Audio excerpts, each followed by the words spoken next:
Hello students, कैसे हो आप सब। तो हमारा चैप्टर चल रहा है सेपरेशन ऑफ मटेरियल्स। तो आज का हमारा टॉपिक है sieving.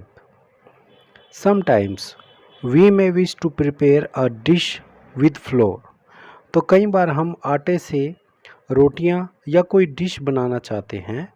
We need to remove impurities and bran that may be present in it. तो हम आटे में से अशुद्धियाँ, जैसे कि कोई कंकर या पत्थर वगैरह हो, या फिर ब्रान जिसे चोकर कहते हैं, और जहाँ पे हम रहते हैं इस एरिया में इसे छानस कहा जाता है। तो इसको अलग किया जाता है कुछ भी आटे का अगर बनाना हो।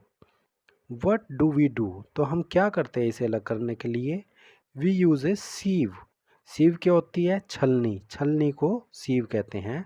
And pour the flour into it, और हम छलनी के अंदर आटे को डाल देते हैं। Sieving allows the fine flour particles to pass through the holes of the sieve while the bigger impurities remain on the sieve। कि छलनी की मदद से क्या कर सकते हैं हम, जो आटे के बारीक कण होते हैं वो छलनी के बारीक छेदों में से निकल जाते हैं नीचे, और जो अशुद्धियां हैं या चोकर है वो ऊपर बच जाता है। इन ए फ्लोर मिल, आटे की जो चक्की होती है वहाँ पे impurities like husk and stones are removed from wheat before grinding it. तो अनाज में से, गेहूं में से पहले ही पत्थर और भूसा निकाल दिया जाता है उसको पीसने से पहले। Usually a bag full of wheat is poured on a slanting sieve. जो गेहूं से भरा हुआ थैला होता है उसे एक जो बड़ी छलनी होती है, उनकी स्लैंटिंग होता है तिरछी, तो थोड़ी टेढ़ी सी छलनी होती है, उस पर डाल दिया जाता है। उसमें से जो छोटे छोटे कंकर होते हैं या फिर भूसा होता है वो अलग निकल जाता है। The sieving removes pieces of stones, stalk and husk that may still remain with the wheat after threshing and winnowing। कि थ्रेशिंग और विनोइंग के बाद भी जो गेहूं है उसके अंदर कुछ अशुद्धियां रह जाती हैं, तो उनको निकालना बहुत ज़रूरी होता है गेहूं को पीसने से पहले। You may have also noticed similar sieving being used at construction sites to separate pebbles and stones from sand। तो आपने जहाँ पे चिनाई का काम लग रहा होता है वहाँ पे भी देखा होगा कि रेत को पहले छाना जाता है जब प्लस्तर करना होता है दीवारों पे, उससे पहले, ताकि उसमें से कंकर पत्थर निकल जाएं। Activity number 4, bring a sieve and a small quantity of flour from home to the class.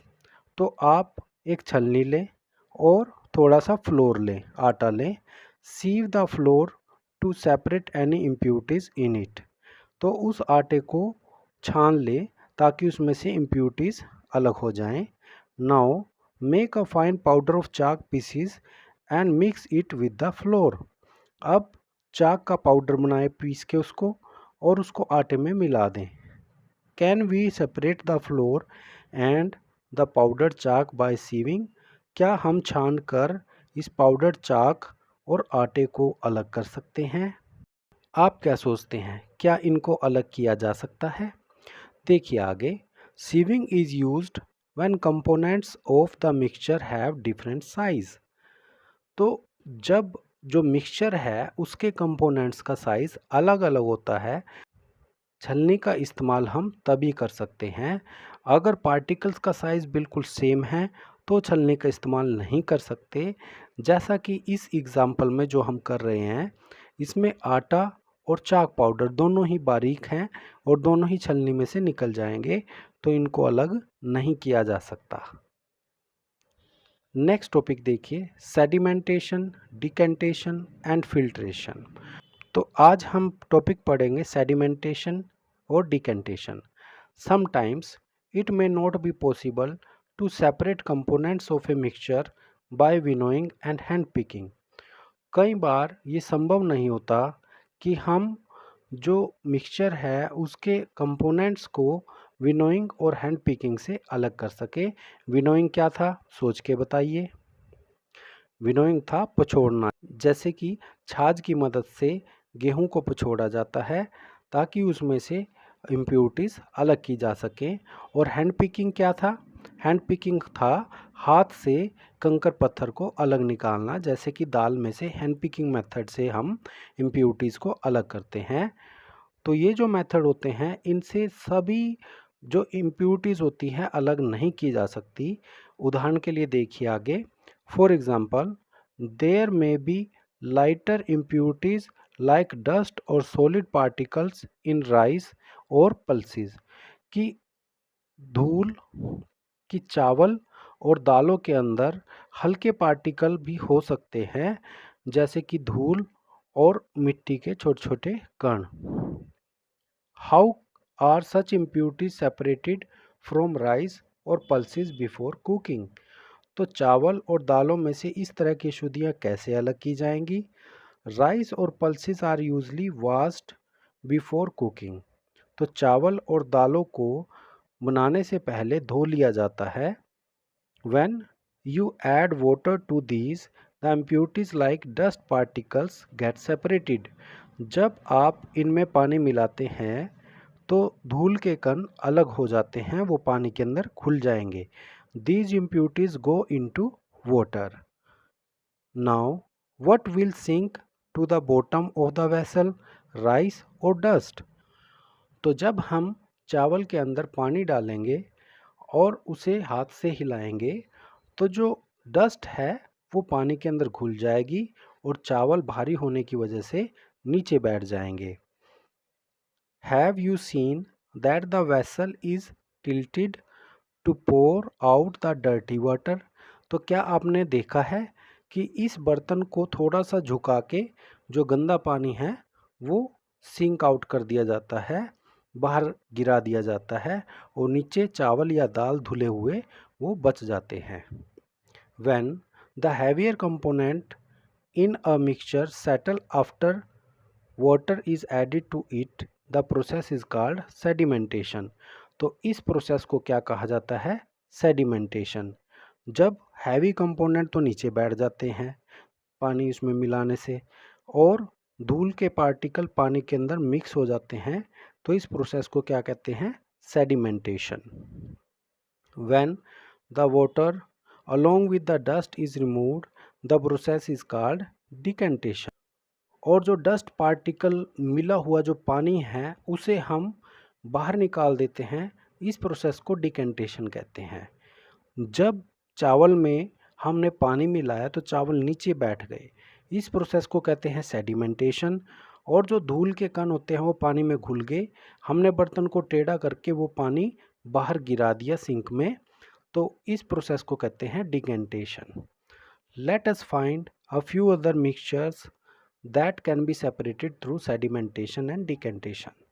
तो आइए कुछ और मिक्सचर को स्टडी करते हैं जिनको हम सेडिमेंटेशन और डिकेंटेशन की हेल्प से अलग कर सकते हैं। The same principle is used for separating a mixture of two liquids that do not mix with each other.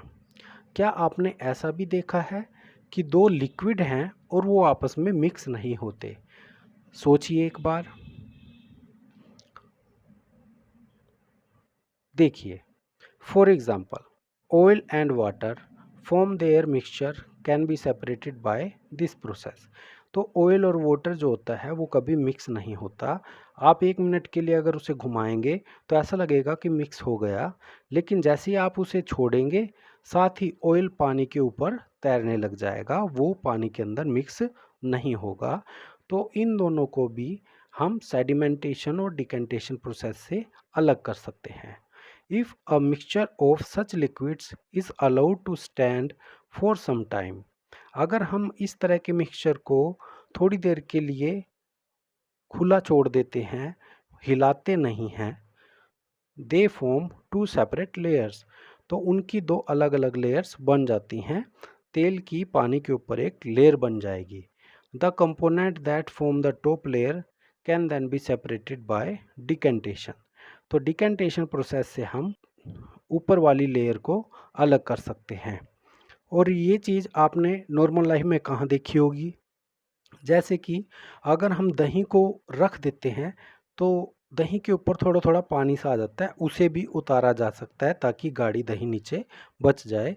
और या फिर ये आपने लस्सी के अंदर भी देखा होगा, अगर लस्सी को हम एक दिन के लिए रख देते हैं तो जो उसके हैवी मेट पार्टिकल्स होते हैं वो नीचे बैठ जाते हैं और पानी ऊपर आ जाता है, जिसे हम डिकेंटेशन प्रोसेस से अलग कर सकते हैं। तो ये आज के टॉपिक हैं, इन सबको आपने ध्यान से पढ़ना है। और अगर आपको ये लेक्चर अच्छा लगा तो इसको लाइक करना ना भूलें और मेरे चैनल को सब्सक्राइब और शेयर ज़रूर करें। तो मिलेंगे नेक्स्ट लेक्चर में। Till then good bye and take care.